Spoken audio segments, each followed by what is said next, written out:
English clubs. I will start with Arsenal because Arsenal, we have many things to discuss about them. I will start with Kepa, one of the latest news you provided today.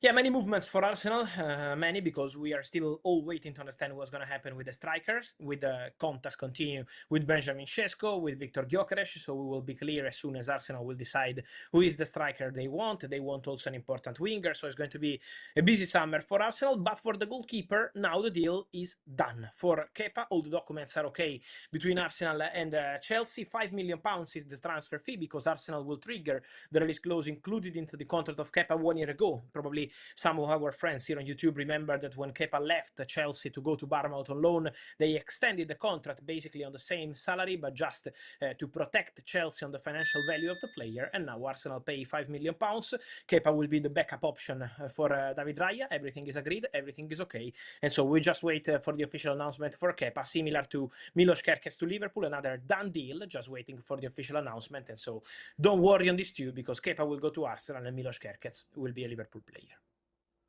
Talking about midfielders at Arsenal, many things can happen in the next days. There is an important update also on Thomas Partey. So what's the latest? What can we say today on the movements for midfielders?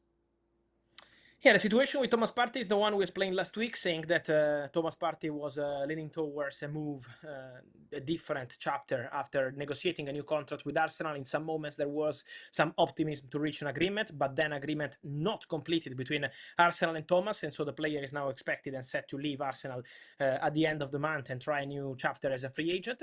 And Arsenal have started activating opportunities for the midfield, because Jorginho left to join Flamengo. Neto is not going to be the second goalkeeper anymore. Thomas Partey was the most experienced players, the only one basically over 30 in the squad after Jorginho and Neto left, and so now Arsenal needs some experience in the squad, and they made a bid in the recent hours to Brentford for Christian Nordgaard. As it was reported by the Danish media, we can confirm that there is a negotiation ongoing, bid in excess of 10 million euros for Christian Nordgaard. The player wants the move to Arsenal, so personal terms are not an issue. The conversation will continue in the next hours and days between Arsenal and Brentford to try reach an agreement for Nordgaard, but he could be a new midfielder for Mikel Arteta. Again, it's not the only option, but Arsenal are working on this one, and so could be an interesting move, an interesting addition for the new Arsenal project.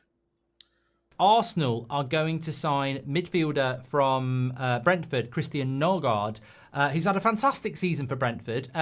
Fabrizio Romano has followed this up in the last few minutes that there's actually an agreement on personal terms and the deal will be for about £10 million.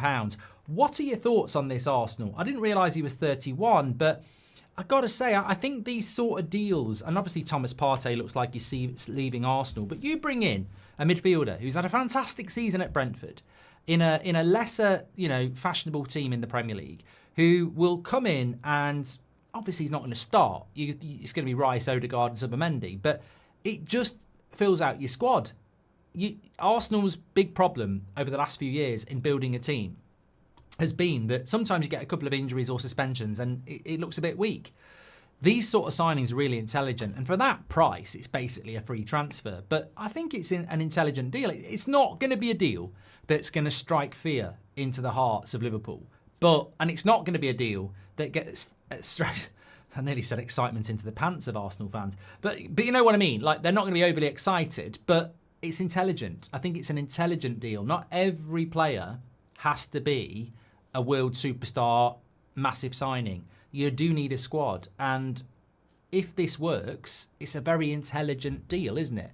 I think the pressure on Arsenal is, who is the striker going to be? Because that is the big thing. And I think the next 2 weeks are going to have to be key, because pre-season training starts in about a week and a half for most Premier League clubs.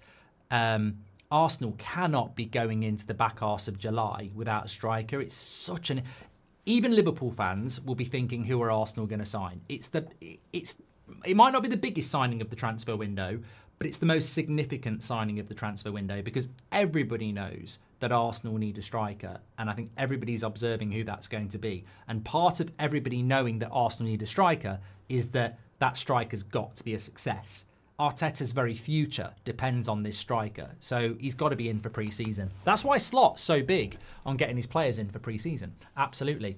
A little bit more positive news for Arsenal, for Liverpool as well. I mean, it just is working out for them so well. But I think success breeds this. This was happening with Manchester City not too long ago. Their players are valuable that they want to sell. Darwin Núñez is somebody that Napoli want, that other clubs want. And people might go, well, Darwin Núñez is a flop.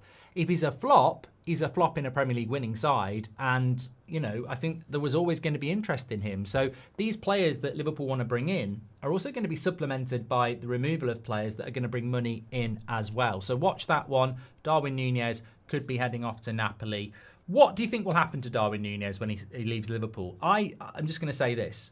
As much as it would be so easy to go in on a Liverpool flop, there's something about Darwin Núñez. I liked him when we were linked to him before he went to Liverpool, when United were linked to him.